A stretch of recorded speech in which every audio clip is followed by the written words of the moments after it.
All right, so what are we building? Let's go through the whole thing, top to bottom. So this is a 2004 and a half Dodge Ram 3500. Started in our life as a retired farm truck that had a cylinder issue. And the initial goal of this truck was to do a staged build to kind of walk all the wonderful people of YouTube, TikTok, Instagram, and Facebook how to kind of like baby step your way through a build. My thought process was that it didn't have an actual cylinder down, but I was thinking we probably had a gasket failure.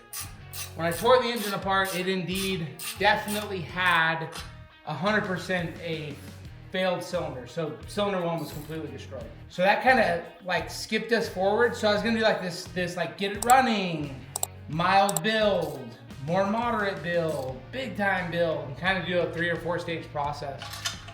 But since the 5.9 was trashed, we had already purchased a 6.7 with kind of like the foresight of what this thing was going to become. We just went straight into the performance stuff. So I ripped the cab off, ripped the bed off, went through the entire frame front to back, sanded everything down, painted everything, literally replaced every component on this frame with either better or rebuilt parts. Then we started in on building this engine. So this is a 6.7 engine, originally a QSB engine out of a mining cart that had service in a mine in Colorado its whole life. So the engine had blow-by, so they took it out of service, and I bought it from the maintenance tech that actually took it out of service. So when I tore this engine down, it was impeccable. Like the cylinders still had all the cross hatching. Like it just had lost a little bit of ring tension, which is why I was getting some blow-by. So it was a great candidate to be a builder. And I love industrial engines because they have a couple extra perks over normal gas engine, or normal truck 6.7 engines. So the QSBs have cam bushing front and rear, not just front. They also have a 360-degree thrust bearing in the bottom end. And then I would say it doesn't matter, but there's a couple of spots where it's beefed up. The block has just a little bit more material. So overall, it was a great platform to build on. So we put in kind of started out at the bottom, did a beans girdle. So I'm a big fan of the beans girdle. I really think it tightens up the entire bottom end. Can't really see it because we're talking about stuff inside the engine. But so if you look at this shiny silver thing in between the oil pan and the block, that's actually the bed plate. So that's our beans girdle. That beans girdle has multiple attachment points that tie the entire bottom end of this engine together to hopefully avoid any fretting or movement of the main caps. They also have a really cool system that actually puts pressure right in the center of the main cap to help with distortion. So we used Clevite HX bearings on the main. We used a combination of H and HXs on the rods. The rods are a boost line rod. I was originally going to use Carrillos. I had both Carrillos and boost lines in the shop, and I put them side by side, and I'll tell you what, the boost lines look like a better product. We'll see if they are or not, but they were a hell of a lot more beefy in my opinion. So I used the boost lines. We're using Moly coated and skirted pistons, QSB bowl. We're using Total Seal gapless rings.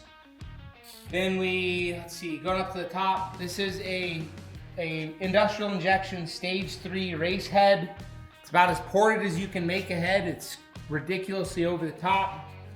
About all the flow you're ever going to get out of one of these and avoid tracking it.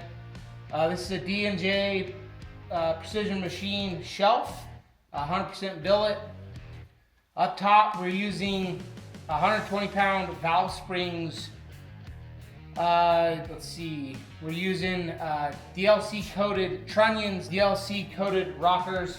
What else? Hamilton 188 220 cam, industrial injection billet nitrided valve bridges, Manton stage 5 push rods. So it's pretty much as built as you can possibly get 6.7 without doing sleeved or deck plated. It's pretty much got everything else. So our fuel setup on this engine is going to be a set of industrial injection King Cobras. They're a 600 mm cubed injector, which equates to about a 450 over. We're using an XP 600 CP3, steed speed inverted wastegated manifold, and then these shiny things we just put in. We have a BorgWarner SXC FMW with the custom V-band housing. This guy is a 472 8710. And then the big boy here is a 98 mil Pulsar dual ball bearing with a 98 millimeter compressor wheel, and then it's a 109 turbine and a 156 housing. I think that's all of it. Oh, and then I'm using a Hypergate with a 35-pound spring for my wastegate. So trans, Randy stage 4, fully built trans. Transfer case is rebuild with all, standard gear parts, pretty much a normal rebuild. We're using scatter shields front and rear on the front drive shaft, rear drive shaft hoop, mostly just so I can run at sled pulling events if I want to.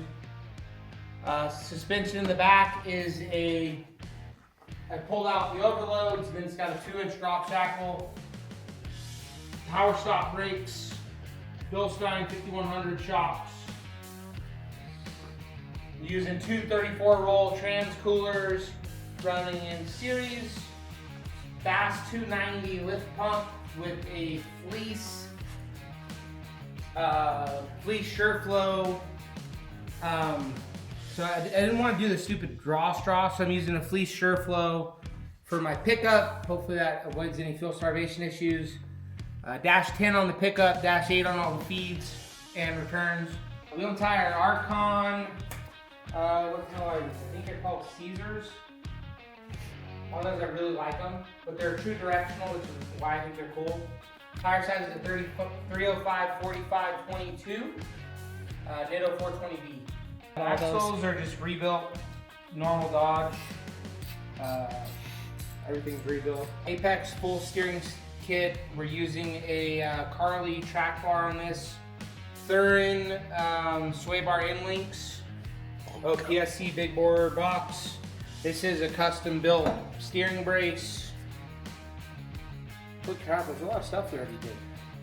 Fluid damper. Fleece coolant bypass. So this is the front of it, the real bypass actually in the rear with the 180-degree thermostat. Yeah, it's a Hellway pin cube. I couldn't remember the name for some reason. Yeah, we can't wait to see it in action either, Patrick. It's awesome that you share your knowledge. Thank you, Jeff. Appreciate it. It's 100% why we do this, my man.